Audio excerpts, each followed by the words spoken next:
Hey, everybody, welcome to the Ronline Report. My guest today, some of you younger guys don't know because you came along too late. This was one of the greatest amateurs to never turn professional. This is, all the way from Ohio, Dean Caputo. How are you, Dean? I'm doing great, Ron. Thank you so much for having me on. Looking orange, so I'm going to fix that. Now look at me. I look great. Yeah, nice. You don't have that pro-tan look. Maybe I should put it back. Now I look a little pasty.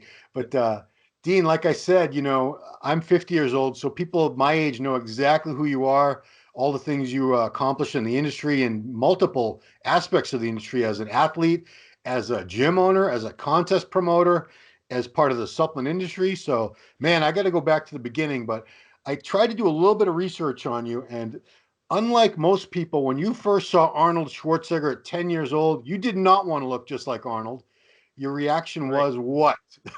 No, I remember, it's funny you brought that up. It's like I remember watching Wild World of Sports. I was 10 years old, 1973, and I remember telling my father, that is the grossest, sickest thing I've ever seen in my life, and I will never want to look like that. Wow. Yeah, Yeah, that's crazy because most people have the opposite reaction. right, So right. when you were 17 years old, you were, let's see, you were 5 foot 11 or so. You were about 140 pounds. Yep. So what happened? What made you all of a sudden decide, I want to be a bodybuilder? I really don't know. It was the man above. It had to be because I remember I was really into cars, really into big motor vehicles, trucks and everything. I wanted to be a truck driver when I was young, just because it was big and powerful. So I like big and powerful things, but I never thought about the lifting part of it. But I was working all through high school, and I remember I was landscaping at this local golf course, and I remember just one day, I just said, you know what? I'm sick of doing this landscaping work. Went home. I said, I quit my job, left, went home, told my mom and dad I'm selling my car and I'm done. And next thing you know, I asked if I could start lifting weights. I have no idea where that came from at all. Nothing. Yeah, it was amazing. So this wasn't like today where there's a gym around every corner. So what did you do? You built your own gym in your garage? Yeah, there was. I had a good friend, Rod Dukavic. We were best friends, and he was kind of into lifting a little bit, but we never really, he didn't push it on me or nothing. And I just said, hey, I want to get into this. I was sick of being skinny and thin, and I don't know. I just wanted to do so. There was no gyms around. There was only one gym in Akron, Ohio, called Bodybuilders Incorporated. That was it. Nothing. And so we gathered some weights together that Rod had, that my brother had left, when he was lifting in high school and stuff. Yeah. Kind of started putting some stuff together in my mom and dad's garage, and we ended up going in the shop metal class and building some benches and weight racks and stuff, Hmm. and kind of like built a nice little room in the garage with mirrors, and we put pictures of Arnold and Lou and everything else up on the walls, and we just started working out. And next thing you know, I had about 15 guys over there training in my mom and dad's garage, so it was pretty neat because we really made the atmosphere nice. I'm all about atmosphere. So I looked at the this. I think it was a story in the local Streetsboro paper. I stole all this info from. Uh-huh. So you put on 25 pounds that summer. Yeah. Your football coach, you had never played football before, No. but the football coach for the was it Streetsboro Rockets was the team? Yes, it is. Yes, it Okay, was. so he asked you if you knew how to snap a ball, Yeah. and you didn't. But I'm just curious. This is so you were going into senior year of high school, right? Yes. Yes. I mean, the coach just saw this buff kid and said, "Boy, you could save my football team." I don't, I'm thinking, Well, well, I was Rod, my friend Rod that I told you about. Him and another guy named Mark Skinesny, they were some of the best athletes in Streetsboro. So even though I wasn't an athlete, I hung out with those guys. So the coach knew who I was, and then he saw over the summer how I went from 140 to 165 pounds. And it was funny, just drinking them crazy, crappy weeder drinks. yes, they were crappy. Let's be honest. Oh my I mean, God, they were because horrible. this, And I think that's when he came to me, and I mean, he saw the progress I made and the dedication I was putting into this lifting, and he asked, hey, can I? Because he needed a center at the time for his yeah, football team, so that's when he asked if I could snap the ball. wow. So the legend grows. You built a gym in the back of a local laundromat, correct? Yeah. You Yeah. moved everything from the garage there and expanded on it. Yeah, because my friend I just mentioned, Mark Skinesny, his brother Ed Skinesny owned a dry cleaners in the Streetsboro Plaza, our local downtown plaza. Yeah. He had a dry cleaners. The whole back of it was empty, and he said, I asked him, I said, "Hey, would you mind if I put my built a gym back there?" And he was like, and he was friends with my older brother, so he said, "Yeah." And I said, "How much would it cost?" And he said it'd be $65 a month. $65. And I was panicking, thinking, am I going to make that? Oh no, that's a lot of rent. Yeah. Hey, Oh, I mean, you were you just know, turned 18 at the time. You were still a kid, man. yeah, yeah. Uh, Yep. and this Yep. did this lead to you becoming one of the youngest powerhouse gym owners in history? Yeah, because what happened was when I was, doing this, I still continued to work. And what I did was went in the shop metal class because we were building a couple things earlier. But I started building all my machines, all my weight racks, all my benches. And that's how I got most of my equipment to be able to open the gym when I was 18 years old. Wow. Yeah. And then you got scouted. You were at a local show. Were you already competing when the Dabish brothers, Will and Norm, came to you? Yeah, by then I won the Teenage Ohio, I won the Ohio, and I was already into the competing pretty heavy. And I was in the junior nationals, '86. Oh, you won that. That's right. You won. Yeah, yeah. Yeah. And that's where, actually in '84, I was at a show competing. Will was competing in the show, and that's where we met on stage in '84. Oh wow. And we became good friends. And actually, Norm Dabish, I was up there guest posing at the Mr. Michigan for the Hmm. Dabishes, and Norm was we were at dinner that night, and he said, he goes, "Hey Dean, there's this." He goes, "I just saw on ESPN because I was just in the Niagara Falls Grand Prix. That was back when we had the pro amateurs, Yeah. we'd Yeah. compete. So I was in that, and he said he just saw me, blonde guy, being interviewed by Carla Dunlap on Hmm. ESPN. He owns a gym in Ohio. Would you happen to know who this guy is?" I said, "Norm, that's me." And he goes, "Holy crap." So that's when, right then, we wrapped up the deal for me to become a powerhouse. Wow. Well, I want to back up now because gym owning is one thing, but we usually want to talk bodybuilding. So you put on 25 pounds that first summer of lifting, which is spectacular. That was 17 turning 18. At Yeah. what point did you know that you were good enough to be a competitive bodybuilder, or did people around you notice it before you did? Well, back then, a lot of guys of my era would tell you there was no such thing as personal training. That wasn't even in the dictionary.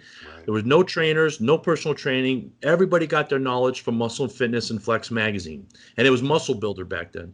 Sure. And so I had all my information from that. But what I did was, I've always had a business sense.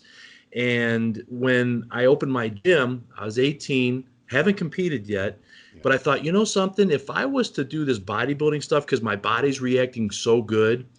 And it's funny that at 10 years old, I didn't like nothing about the way Arnold looked. But then by the time I was 17, that's all I studied was Arnold. Yeah. And I watched Pump and Iron over and over and over. And I would rewind the VHS tape, watching where his feet were placed, his knees, everything, his hands. I learned completely how to pose from that movie. Yep. And so I thought, you know what, if I was to try this competing thing, maybe if I did pretty good, I'd get coverage in the newspapers because, we didn't have internet back then or nothing. That's right. So I entered the Teenage Ohio in 1983, and I was out the Teenage Ohio North District, and I was the oldest teenager to win that because I turned 20 the next day. so, Ah, so I lucked out. Well, I won that. yep. And I thought, man, and then I got a lot of publicity from the local newspaper, and that brought in more members to my gym. So I thought, man, maybe I should continue doing this, and maybe it'll bring more and more people in because that's the only way I could get in the newspaper. Because back then they didn't publish things like that; it was totally different. But people had an interest, Yeah. Now, So give that's people an how. idea because teenage bodybuilding now it's almost non-existent. As Right, right, you're a promoter, you know this. right, You put on a show in a teenage class, and maybe you get one, two, right. three kids if you're really lucky. When you were competing as a teenager, how many kids would show up at a big state or regional level show? Oh, we'd have 20 or 30 kids, man, fighting for that. And it was so big that's why they called it the Teenage Ohio North District. And then they had the South District because it was too big. Wow. It would make the show go on too long. You know what I mean? So Yeah, and then I wanted to continue this competing to try and get more publicity, and that's when I decided to enter the Mr. Ohio right from the teenage to the Mr. Ohio, because that was the next thing to do, Yeah. and that was in '84, the very next year, and I was the youngest person to ever win the Mr. Ohio because I ended up winning the whole thing, and I was the youngest person to ever win the Mr. Ohio because I was just turned 20, you Hmm. know, so. Yeah. Give people an idea. We've had some incredible athletes come out. Mike Francois, Arnold Classic champion, David Dirth, another great pro. Oh yes, Who are some other Steve great Davis. pros? Remember Steve Davis, the Yeah. lightweight Steve Davis, Rick Ciotti. We've had a lot of great champions out of Ohio go through the Mr. Ohio. Yeah. So I'm curious, what were you weighing in your final teenage show? I was 211, Oh, and okay. It's a big yeah, kid. yeah, I was the heaviest one there. And what cracks me up is I didn't know you had to have a tan, so I was bone white, Yep. That was and my first show. My first and show, I I had I no idea. Yeah, exactly. I didn't know about tan, and I didn't know where to get posing trunks or nothing. So I bought these old swimming trunks from J.C. Penney, Yep. and they had that big wide band, Yep. and so they weren't nice and cut or anything, and I looked like I was from 1970. Yeah. So by the time you started, was 86 when you started at the national level? Yeah, because in '85 I won the Eastern USA and then the overall, and then I won the Midwest America overall in '85, and then in So '86. So what I did is I wanted to take it like you're supposed to. I went, teenage, then I went regional, then I went, local, and then I went to the Ohio, then I went regional, and then I wanted to go national. I didn't want to go right up to the nationals and get knocked out. So I now, went to the junior nationals. yeah, which nowadays everyone's like, I'm going to turn pro at my first show. Yeah. Yeah. Anyway, um, It drives me crazy. so there really weren't coaches back then. Where were you getting your information on how to get ready for how to diet, how to do all these things? Well, the good thing is when I was in the Mr. Ohio, that was my third show or second show. Yeah. Uh, the head judge was John Perillo. Oh, okay, John Perillo. There you go, everybody. There you go. Yeah. So, John took me under his wing right then and there, and he got me right on track because you got to. When I was in the teenage Ohio, I was 211 and just big, and I think that's why they let me win because they never seen a teenager that size. Yeah. But for the Mr. Ohio, I noticed what they were doing back then. Whoever was Mr. Olympia, they would kind of put the judging critique on whoever Mr. Olympia is. And back then it was Frank Zane. Mm, So they wanted you thin and ripped. right. And if you came in with big inside, if you had some size, that you'd lose. So I thought, well, I'm going to diet as much as I can. So I got down to actually a light heavy. That's the lightest I've ever been, is 198. Wow. And that's how I went to Mr. Ohio. And I only ate, all I ate for that diet was beef, eggs, and salad. No carbs for 6 weeks. It Good. was horrible. That was the 1972 diet right there. Yes, Wow. yes. So I want to And run. so Go ahead. that's when John got a hold of me and changed my diet completely around and said, listen, you got to diet like this. And he put carbs in my diet and he really balanced everything out. So John, him living in Cincinnati, I'm up north near Cleveland in Streetsboro, Ohio. We couldn't see each other all the time, but we communicated through telephone. And so he helped me, but back then we still didn't have personal trainers. Yeah, I got to get John on this interview thing soon. I've been bugging him because he was John's a wealth of an amazing information. guy. He's way ahead of his He time. really was. Way ahead of his time. Yeah, just for one thing, he predicted 300-pound bodybuilders 15, 20 years before we actually saw one. Right. Yeah. Right. And that's just a tiny little one of many things he was ahead. Oh, I'll get to yeah. him. Perillo Performance, everybody. I've been Yeah. writing for that. Do you get Perillo Performance? Oh yeah. I was on his newsletter and all that. It was Several great. times, yeah. Yeah. I've been writing for that since 1993. Woo! Wow. So let's run through some highlights of your competitions. 86, you won the Junior Nationals heavyweight. Some guy named Eddie Robinson won the overall. Yeah. He was pretty good. Oh yeah. 1987, fourth in the North Americans in the heavies. And keep in mind, everybody, there was no super heavyweight division until the late 90s. Didn't exist. Right. So back in your era, if you were over 198 and a quarter, didn't matter if you were 200, 220, 250, 280. It was all one giant class. So when somebody won the heavyweights, it was kind of a big deal back then.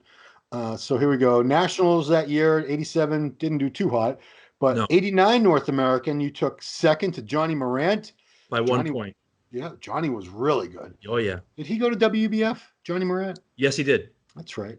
Uh, 89 USA, I couldn't see how you placed in that, but 91 USA. Now that was a show. Yeah. Now I was supposed to cover that, but I had to go home and get married that day, Oh geez. so I missed it. But man, what an epic! So Mike Matarazzo won the heavyweights. Yeah. Flex Wheeler second place, Yes. and you were third place. So you beat Chris Cormier, Phil Hernan, some guy named Ronnie Coleman. Yep. Man, 91 and 91 nationals. Wow. If I say you got ninth place, it sounds bad until I run down that Well, class. let me explain though. Let me explain. Yeah. That was the year that a promoter was going to promote the Nationals. Ended up something happened. He couldn't do it. So Jim Anion had to have it in Pittsburgh. And he asked, hey, can you guys enter the Nationals? Because I wasn't planning on it because I figure I was already dieting for that 91 USA for 30 weeks before. 30 weeks. Because I wanted to freaking win that thing. You know what I mean? And because you got to remember at that point, me, Johnny Morant, James DeMello, and all these guys, we were all competing. Aaron Baker, we were all competing against each other year after year after year. So we all beat each other at least once. So I just thought, man, hopefully this is my year. Matarazzo came out of nowhere, you know what I mean? And then Flex came up. But so I thought, I love Jimmy to death, and so my diet, I just could not hold that 91 USA condition. And I was still dieting, and my body just kept growing and growing and growing with water. And by the time I got there, I could not get tight, and I knew it. I knew that I was, going to fall way down. But I just wanted to do it. I was actually saying that because I was going to, once I read the names of the people, and that this was the greatest single class I believe we've ever seen in any amateur bodybuilding show. That's what everybody says. That's what everybody says. Look at this. Kevin Leveroni won, Flex Wheeler second, Paul Quadzilla DeMeo third, Ronnie Coleman fourth, Matt Mendenhall fifth, Bob Ciccarello sixth, Chris Cormier seventh, Edgar Fletcher eighth. So some of the people watching don't know. You guys got to Google pictures. Matt Mendenhall and Edgar Fletcher, along with Dean. These were some of the greatest. By today's standards, you guys would have been pros many, many times over. It was so hard to turn pro. So at that show, just to give an example, the USA that you took third at, people are wondering, well, how many pro cards were they giving out at the USA back then? Okay, one. If you were a man, one. That's it. Yes. One. Now it's 60 pro shows, 60 pro cards at the USA. I think that's men and women. But so back then it was two because it was just men's bodybuilding, women's bodybuilding.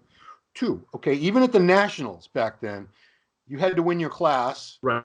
A few years before that, you had to go to the World Amateurs. I mean, it was so hard back then. But even then, to turn pro back then. It was what an accomplishment. It was amazing. That's why pros were so put up on a pedestal, because you worked hard, and if you got to turn pro, it was amazing because there was so many people fighting for those few spots. Right. And if you were good enough back then to win the USA or Nationals, you were probably going to be top 3 or 5 at the worst at the Olympia very quickly. You look at those names we just mentioned. Those guys all came out of the gate winning pro shows. Leveroni was second at the Olympia his first year. Flex Wheeler was second at the Olympia, and he won the Arnold Classic his first year as a pro. I mean, it was very, very elite back then. Mm-hmm. So I don't want to be the bitter old guy. I don't want to sit here and go, wow, these guys today have it so easy. But when you look today, when you realize, you were 5'11", what were you at your peak? About 250 ripped? Yeah, 256. 256. So we have a guy here who was basically the same size as Dorian Yates in his prime, wasn't able to get his pro card. When you look now, especially now when we have all these divisions, and you see maybe someone who just started training as a bikini athlete and 6 months ago, and now they're a pro. I mean, has the pro card sort of lost its glamour these days? It's not as special as it was, 20, 30 years ago when there are thousands of pros now, Dean, thousands of pros. Well, see, back in the day, if a pro bodybuilder walked in your gym, it was for a guest appearance. It was for a seminar. I mean, you didn't have pros in gyms. I mean, they were in very, very few gyms. Think about it. Back when I was doing it, there was Dave Dirth, Mike Francois. There was probably 2 or 3 pros in Ohio. You know what I mean? Now look at this. It's almost better to be an amateur this year because nowadays because you're one of the few. Yeah. So. I mean, it just I always compared it to bringing diamonds out of a mine. If they were to let the diamond mines just let them flow freely, diamonds would be worth 50 cents. And you know what I mean? Because there's so many of them. So they limit the amount of diamonds coming out of a diamond mine to keep the cost up, to keep the value up. And to me, that's what's happened with a pro card. You know what I mean? They made it's just so, I mean, I love and I see what they're doing, and they're trying to keep the excitement going. And it's great and everything, but I don't know. It's just not like the old days to me. That's just my old school feeling. So you didn't chase it for many, many years after that. We'll get into why you stepped away from competing. But do you have any regrets that you didn't turn pro, or you seem like you've done very, very well without a pro card? Well, I hate to tell you, but I always look at things in a different way. Everything I do, I try and be different. And I looked at it in a business sense a way that I thought, if I was to turn pro, I'm going to have to go through all this cycle again of, God, I'm a new person in this group. You know what I mean? You got to go through the whole fighting process of battling up the ladder. So I thought, you know what? If I take second or third in the Nationals or USA, my main concern was trying to get in with the magazines, trying to get in with Joe Weider. Because if you get publicity, then you're going to get more guest appearances, and then you're going to get more people attracted to you as far as supplement companies or weightlifting companies or whatever. And I thought the more popular I can get is getting publicity. So I thought if I play second or third, then I'm going to probably get a lot of publicity for a whole year in the magazines. Yep. And then I'll probably make more money, in different avenues. And that's exactly the way. So me turning pro was not a goal of mine. Mine was to get the publicity and get the magazines. And that's how I got the GNC endorsement. And that catapulted me into, being a household name back then, Yeah. We had star amateurs back then. We had big name amateurs. Yes. Because, like you said, it was tough to turn pro. And if you were basically the top 3, top 5 at the USA or the Nationals, you were good enough to turn pro. Absolutely, you were on the level as whoever won the class. But so we followed guys like you and Matt Mendenhall for years and years, and you were on the magazine covers, and you were just as popular. Whereas now because people turn pro so fast, there's no time to build up any excitement for any of these amateurs.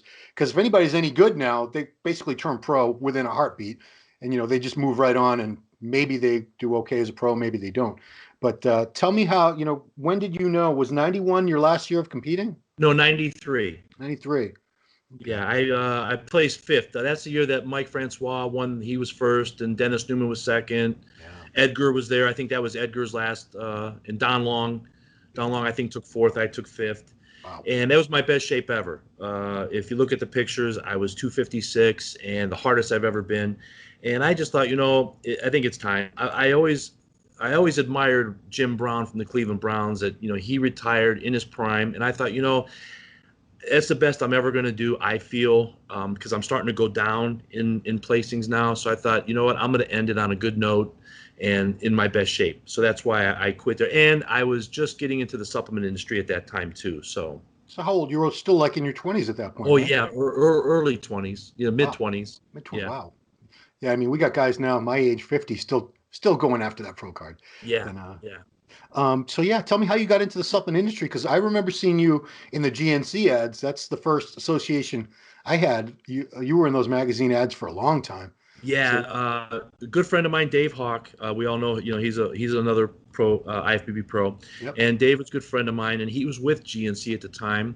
And in 1986, after I won the Junior Nationals, I started getting the magazines and stuff. And then going back in time when I had my gym, when I was first starting my gym and we were drinking those Weider proteins, what happened was we'd buy these proteins and they were horrible. I mean, they were just absolutely horrible. So what I did back then is I started making my own flavors with the protein. I'd put different, cocoa powder and different things in there. I'd put all the powder from Weider's protein, my flavorings and everything and sweeteners and stuff, put it into a 5-gallon bucket. I'd close it, and then I'd roll it back and forth in my mom and dad's garage to mix it up like a mixer. And then I'd scoop it out in bags. And everybody was like, man, this stuff tastes great. And they loved it. So I was selling it in baggies in my gym, That is hilarious. Yeah. So then GNC, Dave Hawk, God bless him and thank him forever, he told GNC about me because he was moving on to do something else because he was with GNC.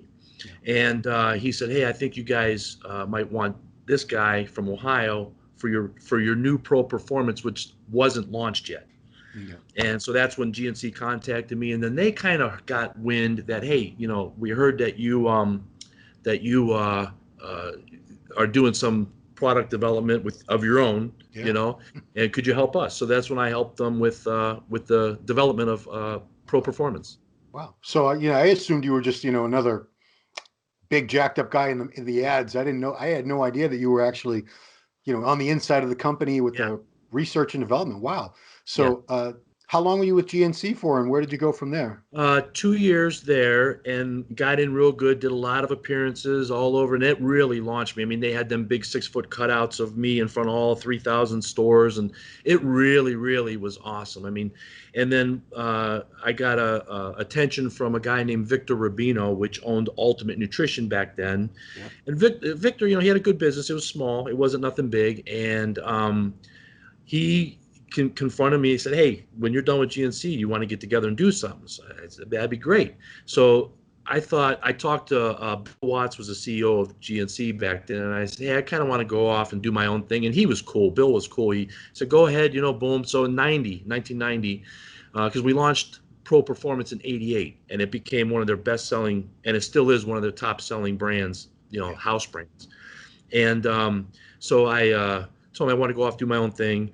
Well, Bill Watts, the CEO, he thought Ultimate was strictly mine, because me and Vic hooked up.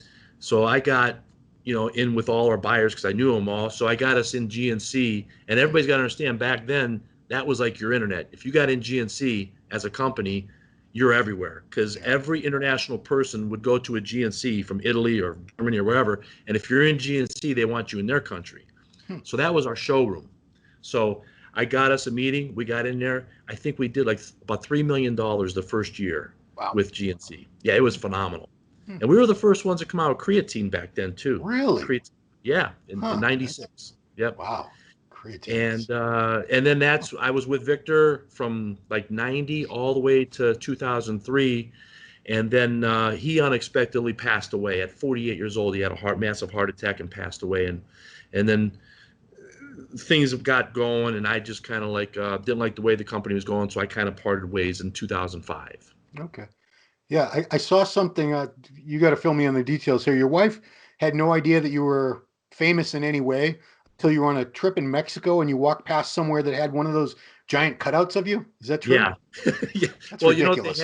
You know how you go up to them things and you put your face behind, and it's like the body and everything of the person, and you put your face in and take a picture of it. Well, it was my body with and it had a powerhouse shirt on and stuff. It was a powerhouse photo shoot we did, but yeah, it was in just a kiosk in a mall in Mexico. They probably had no rights to use that photo, but whatever. Right, exactly. Wow, that's hilarious. That's my body. Yeah. So have you continued? You're still in part of the supplement industry today? Yeah, I got with a company called Nutraceutical, one of the biggest manufacturers in the nation. They own like 67 other companies, and I got with them in 2005 and had a great run with them. And I just parted ways with them back in September because I'm 57 years old now, and my heart and my soul has always been with the gym industry. And I sold my Powerhouse gym. I had it from 82 to 2000. I sold that back in 2000 because I was so heavily involved in the supplement industry. Back then, we didn't have cameras and internet. I couldn't watch anything. And, my employees were robbing me blind. And, you can't, if you're not a hands-on owner, the business starts going down. So I thought, let me part my ways. So I did, kept my relationship with Will Dabish and the Dabishes and Henry and everybody.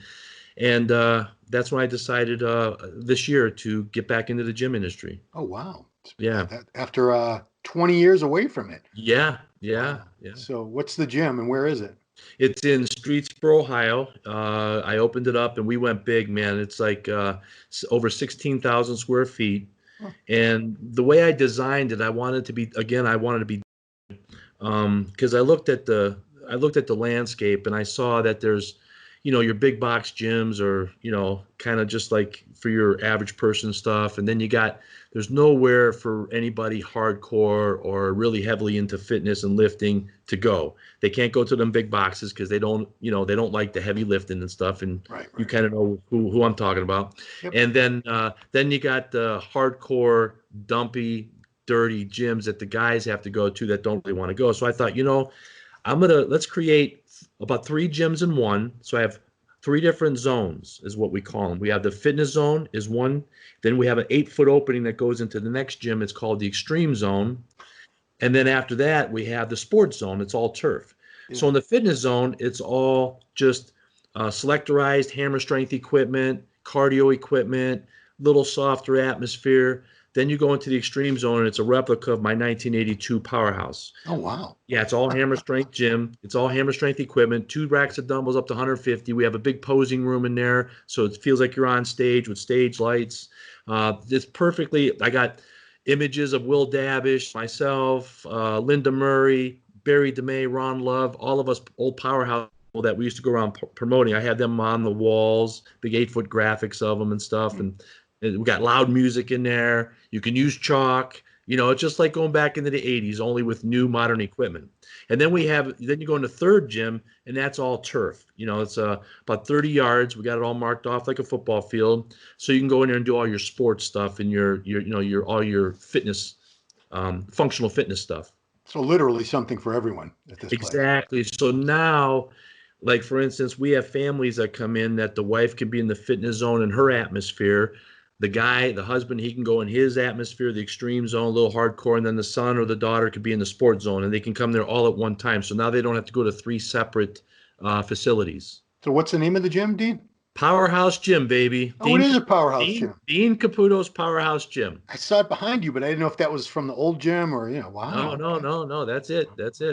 So is it the same? Too. Yeah, this is Syosset, New York, of course. Stephen Bev. You gotta give respect. Oh, yeah. So you opened it up. Is it the same city, Streetsboro, that you had the other gym? Oh. Yep, it's in Streetsboro, and actually there's a Planet Fitness in my old gym location, so I'm about a half a mile away in a new location. Yeah. I don't know, Planet Fitness. Yeah. Yeah, those big box gyms. I don't think a lot of them are going to survive this. But speaking of that, the coronavirus, the quarantine, I think it was as far back as a month ago, I was seeing on Facebook, Ohio gym owners were trying to petition to open again.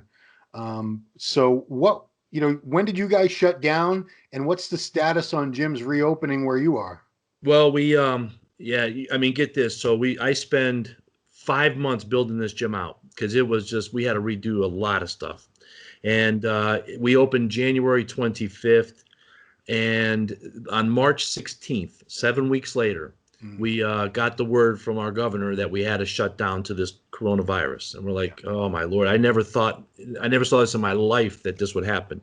So we shut down March 17th, actually, is when we were closed, and we've been temporarily closed ever since.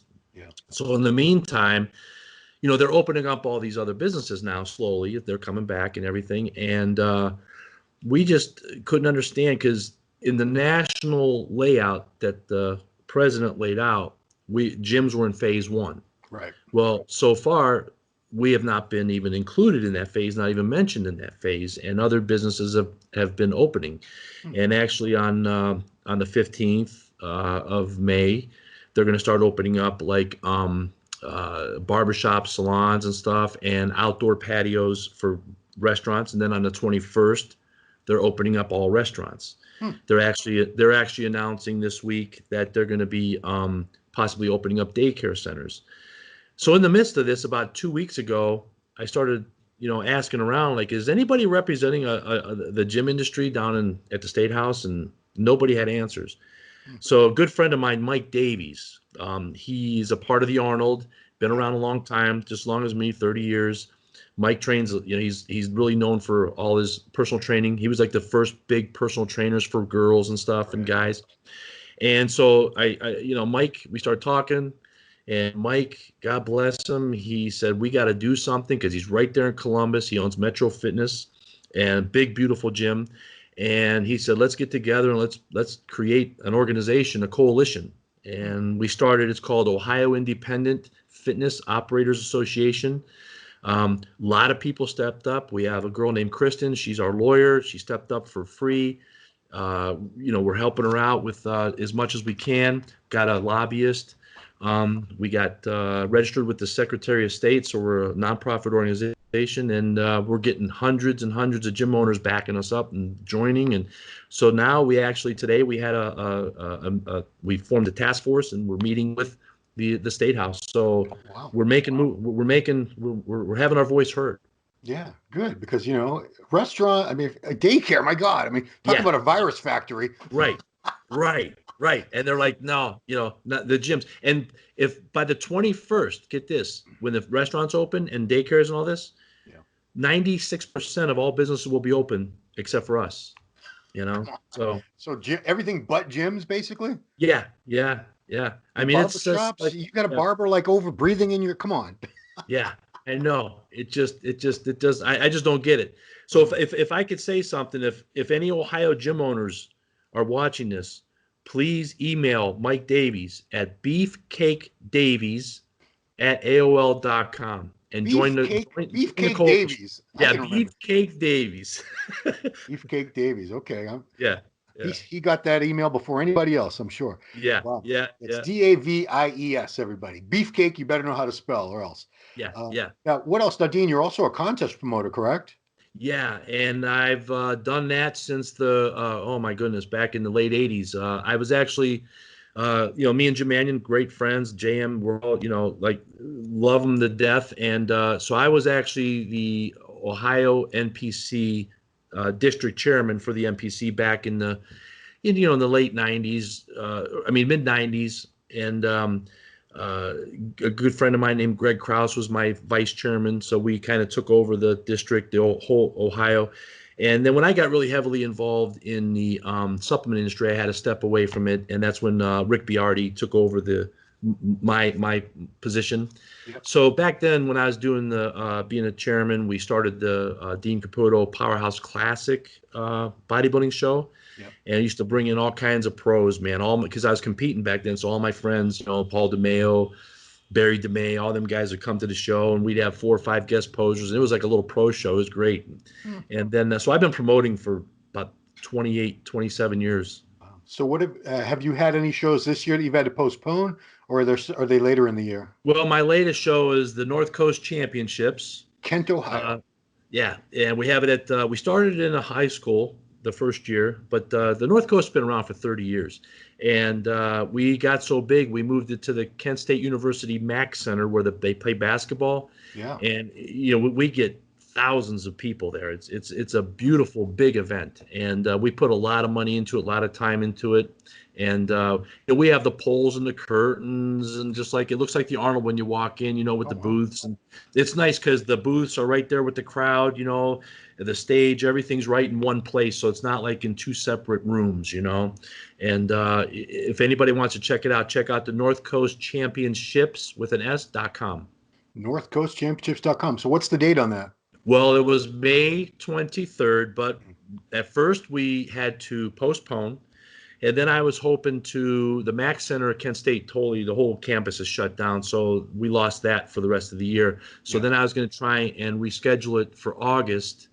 And I was going to try and just get into a local high school that I have connections with. But even the high schools right now, nobody's booking anything. Wow. And, you know, right now the governor's not even allowing anybody to have crowds. So we had to actually, I just announced last week, we had to cancel it till next year. Because there's no there's no basketball, no football, nothing's being allowed to happen this year, right? No, not that I know of. And what was a concern of mine and Greg's and my wife and Monica and Greg's wife, Michelle, we all 4 of us run the North Coast. And, you know, we were all concerned that with the gyms being closed, Nobody's really able to work out like they want to. Yeah. So we were worried that we weren't going to get any competitors. And from just the kind of like the feeling I get is just is this everybody's giving up till next year. They're just saying, hey, I'm just going to bulk up and work for a show next year. Yeah. I mean, the few people that have these crazy home gyms are in a great spot, because if these shows do start up again, the amateur shows, there'll be like one or two people per class, and Right. It's going to be small anyways. Yeah, it's going to be small. And any promoter, you better get a smaller venue because you better bring your cost down, because it's not going to be. I mean, we usually get, a good friend of mine, Dave Lieberman, he has his own. Of course. Yeah, Dave has a big show. Him and Todd Pember have a big show up in Cleveland. He gets about 300 members and competitors, and we get like 250, 300 also. So, that show's gone for this year. I mean, there's no way anybody's getting that kind of numbers. You know what I mean? Yeah. Yeah. Dave always gets he gets like Mr. Olympia guest posers all the time. Yeah. Yeah. See, he does something. Him and Todd, they always get the guest posers. And then what we do, what makes the North Coast different, we promote the overall winners all year long. Like we make them the stars. Like we've gotten competitors modeling jobs. We got some of ours got into movies and shows, and because we have connections. I have connections into the modeling agency and all that, and so we promote our overall winners. We make them the big stars. We put them on our posters, on our website. We try and get them as many jobs. Like we got some where they were performing for the Cavs and stuff. So we promote our overall winners all year long. So that's our thing. And then Dave and Todd, they still get the pros. And so we're both a little different because we work together, me and Greg. And I don't know. Do you know who Patrick Bet David is? No. He's got a channel on YouTube called Valuetainment. I was able to interview him, and he was talking about how to fix the Olympia. And he said, it's crazy because what you were just talking about was what he suggested the Olympia promoters do, is to get these people modeling jobs, acting jobs, and this and that. And I'm like, wow. Right.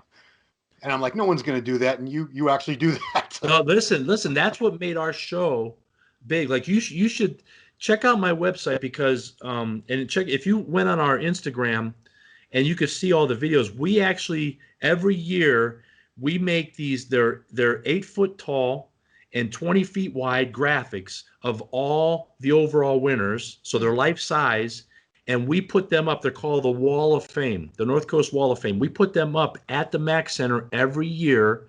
And we have, get this, can you imagine when you walk in a place, we have graphics from 2014, all in a line, all when you come in. I mean, it's a wall of fame. It's, 2014, 15, 16, 17, 18, 19, all of them lined up. And it's awesome. Yeah. I've never seen anything like that. Never. Then what we do a film, a video, an opening to open the show. So we do this whole film of putting these guys and girls together, working out, training hard, getting everybody pumped up at the beginning of the show. That's how we open the show. And then we bring them out and we give them 24 by 36 inch posters framed of them, of their pose, they're winning on stage at the North Coast. We go over and beyond for these athletes. This is better than a plastic trophy by far. Wow. Oh yeah. So guys, if you're anywhere in that area, Pennsylvania, Ohio, Virginia, West Virginia, North Coast Championships is going to be about a year from now, I guess. It sounds like. Yeah, it'll be in May. It's every Memorial Day weekend. Okay, so you guys got time to get ready. So yeah, exactly. Hopefully the world will be back to normal by then, Dean. Hopefully. Yeah, but follow the North Coast Championships on Instagram and Facebook, and you can go over and see all the videos of what we've done for the athletes in the past. We go over and beyond. Cool, excellent. Well, Dean, it has been. This is the first time I've ever really. I think we've met briefly a couple times over the years, but this is the first time I've ever had a chance to really talk to you and get to know all about you. So appreciate you taking the time. It's been enlightening. And I'm glad I had the opportunity to show this generation, the kids who are just watching YouTube now, this is a piece of your history as bodybuilders. Guys like Dean Caputo, one of the greatest amateurs who never turned pro.